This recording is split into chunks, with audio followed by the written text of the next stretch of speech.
Hello friends and welcome to another episode of the Urban Homesteading channel with Professor DIY and Mrs. DIY. Today is going to be a very short episode, kind of a complement to our last week's episode about working to refinish our kitchen. And we're going to show you the process of bringing this up to date, the hood range, right? Range hood. The range hood. That was a very pale cream color and really didn't match anything in the kitchen, right? Right. So stick around, we're going to show you everything we did and give you tips and tricks on how to achieve a great result.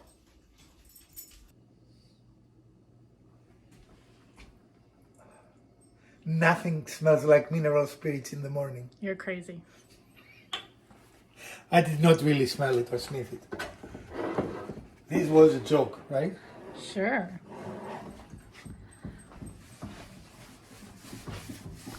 And so what are you doing here? I'm using mineral spirits to decrease the surface. And mineral spirits are a great choice for two reasons.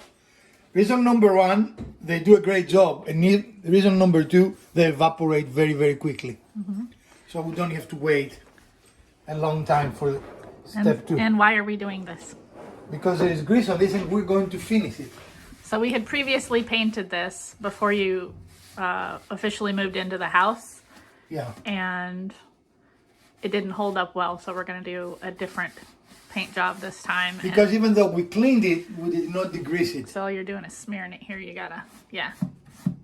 So that really needs to be redone, and you can see on the towel, it's really taken off the stuff, so. The grease, and this is grease, this is Yeah. not paint. Right. All right, so we're going to finish this. Not very glamorous job. And we will mask it, right? As you can see, the mineral spirit is doing a great job. It did a great job degreasing, and now it is doing a great job removing the paint. Right. We were not initially intending to remove the paint, but since it is doing such a great job, we decided to go ahead and do it the most right way. The most right way instead of just some of the right way. Righter, you know. More better. More better, righter. Yeah. Words. All right. So here we have a hood range, I guess is what it's called. And it's a good idea to mask this because there's always a chance you're going to put some paint on it, right? Mm-hmm. And in our case, we are going to actually mask it because we are going to make it look a little better. We're going to refinish it to match our light fixtures and the one behind you. Mm-hmm. I'm not going to turn around or upside down myself for that. All right. Or here, I'll do some. There we go. Just to be fun. All right. So this is the control panel for the vent hood, and because we don't want to get paint in there, what I did was use some painter's tape, and then I used a very sharp blade and cut around it to make sure that it's cut in correctly, and then just peeled off the extra that was around the edges. So it's a very nice clean tape in and make sure that the paint goes where it's supposed to and where it's not supposed to.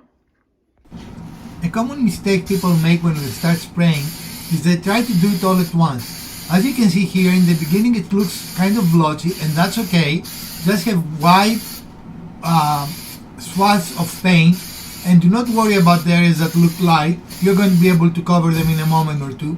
The end result will be absolutely fantastic, so do not worry about those little details. Just do it slowly with very light coats. Many light coats will give you the best result versus one heavy coat. So just be patient and you're going to have an awesome outcome here. Am I missing any? Other than the whole this side? That whole side, yeah.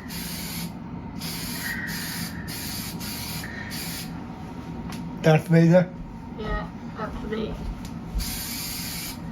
For those of us who don't like to inhale paint fumes.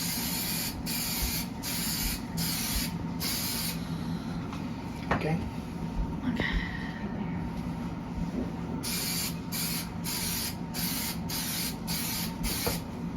Okay. Am I missing any? See that person. So this was our episode for today. And as you can see, we have a very, very nice result. Come closer. It looks modern. It matches the kitchen better because we have lights that they're this color, right? Mm-hmm. We used to have handles that was this color, but we removed them. Right? And the cost for this was just a can of spray paint, right? We used a very high temperature spray paint because the first time we did it, we did not do that, and especially on the top of it, the paint just evaporated, right? Right. It gets a little bit warm. Now, we use a 1200 degree paint. It will never reach that temperature, but there's not an intermediate, right? You can go from a normal to a high temperature paint. And the cost is under $10 for this restoration. We use mineral spirits to clean it well first. Mm-hmm.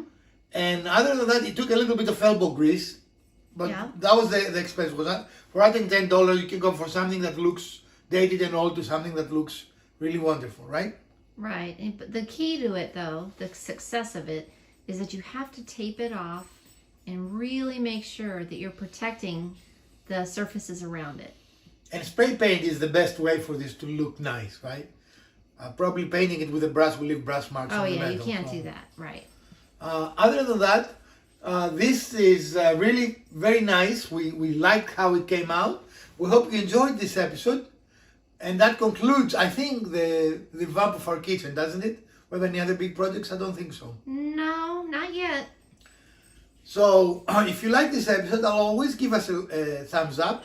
If you didn't hit the other button twice, share, like, subscribe. Let us know if you like to see more episodes like this with small projects that show you to make a big impact, right? That's a small project that made a big impact in the look of our kitchen. From Professor DIY and Mrs. DIY, let's build something.